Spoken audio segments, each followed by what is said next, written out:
Head over to miniaturemarket.com where they have thousands of board games at discounted prices like Butterfly. Hello my friends, it's the Game Boy Geek here. Today we're going to be chasing around all sorts of different butterflies, trying to catch them in our net, and each of them are going to score differently. Today we're taking a look at Butterfly by Rio Grande Games. This is a light family abstracted sort of game with some beautiful art. Let me show you how it's played. I'll see you on the other side.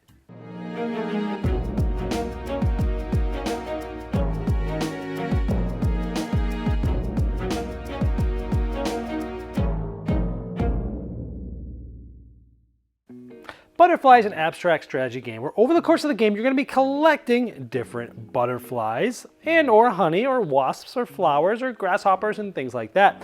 And all of them are going to score a little bit differently from each other, so let's show you how this works. Now the game is set up differently depending on the amount of players. This is a 2-player setup. You'd also use a 4-player setup for this side of the board. The back does 3 and 5 players. The game's very simple. On your turn, you're going to move this hedgehog and then collect a tile that it lands on. On your turn, you can either turn them left or turn them right or leave them straight.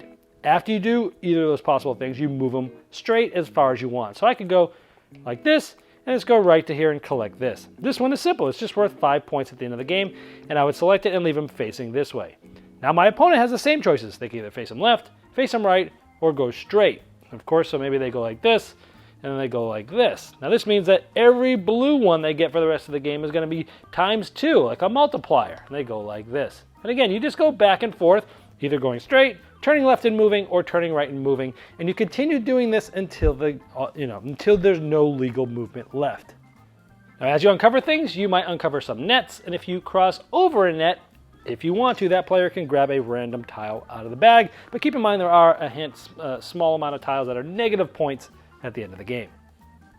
And at the end of the game, you're simply going to score them. All the colored ones like this are just face value. Unless you have a multiplier, then each of that color's times 2. The flower's worth as many as flowers you collected. So if you have 2 of them, each of them are worth 2 points. That'd be 4 points. If you had 3 of them, each of them would be worth 3 points, so a total of 9 points. These ones you only score the highest. So in this case, that's what the arrow up means. You just get 6 points. These ones you only score the lowest. You'd only get 6 points. This one, you only score the last one you got. So if you had that one, and later on during the game, you had gotten this 3, it kicks the 8 out, and you only score the last one collected. This one is just negative values, and the B's are worth -3 unless you get a honey. And if you get a honey, the B's worth 0, but you get the bigger part of the honey. So if you had the bee by itself, it's -3. If you had the honey by itself, it's 0. But if you get them both, then it is going to be 0, but 10. And that's pretty much it. Whoever's the highest points at the end is the winner.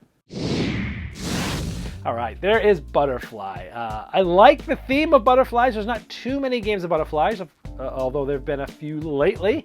But I like that they're doing something different with theme here. Even though the theme is pretty much abstract, there isn't really much thematic ties going on. It's pretty themeless, but the theme itself at least is cool, and the art to go along with it is beautiful. I like that the art is cute because it is sort of more of a kids and family game, but the vibrant colors really make it pop off the table. This is simply an abstract and set collection game, but the mechanisms are very streamlined, but they are very thoughtful, and I did enjoy them. I like that there's different ways of scoring. Some of them are just straight up points. Sometimes you can get a doubler. Sometimes it scores the highest of that one, the lowest of this one. Sometimes it's negative points. Sometimes you need to get honey to go with the bee. I like that each one scores differently, but it's all very simple. I like that you're looking moves ahead. So you'll go, oh, you know what? I'm going to get this. There's only 1 honey left, and I have the bee without honey. If I go here, they'll be able to take the honey. I can't go there. So what I'll do is I'll try to go here. They might go there.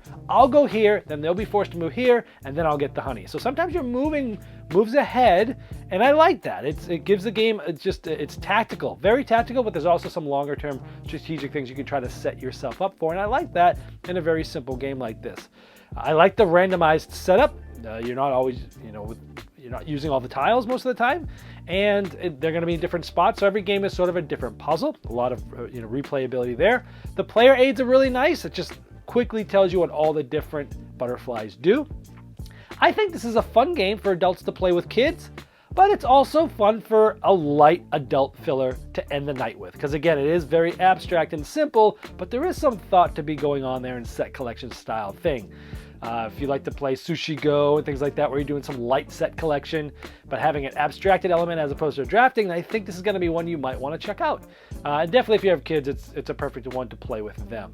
On the negative side of things, there's nothing incredibly new here from a mechanic standpoint, but that's about it. I mean, it does, for what it's trying to do and what it's trying to be, I think it does a really good job of that, and that is Butterfly. This has been the Game Boy Geek, breaking down barriers, growing relationships through board games by helping you find the next one you'll love. Did you miss the Game Topper 2.0 Kickstarter? Have no fear, it's not too late to get in on the ultimate gaming accessory.